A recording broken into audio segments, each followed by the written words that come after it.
goes back hundreds of thousands or even millions of years, where we became more and more separate from nature, first with artificial tools, stone, then with fire, creating a self-other, a domestic wild distinction, then a symbolic culture, language that creates, that begins to make the world ours. We begin to impose categories on it.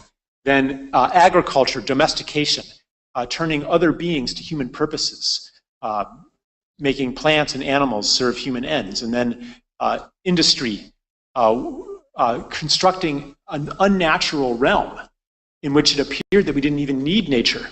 And then the final phase is the information revolution, where we live in a world that's not only unnatural, it's not even material, living more and more in a virtual world.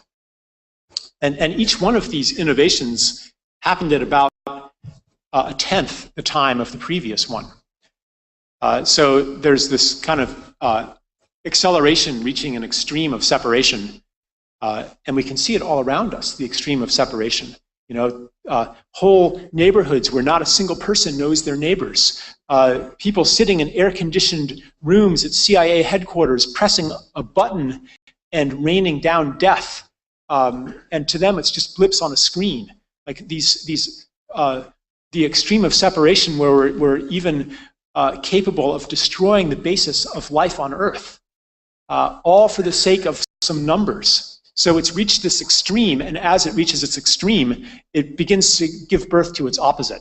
And we come back into a unity, an experience of interconnectionness, of interdependency, interconnection, that it's not a return to the past, but it's kind of a bringing the past into the present at a higher level of organization. So, you know, gift economy, as we traditionally conceive it, works really well on a small social scale of less than, say, 500 people, where the contributions of each person happen to a social witnessing.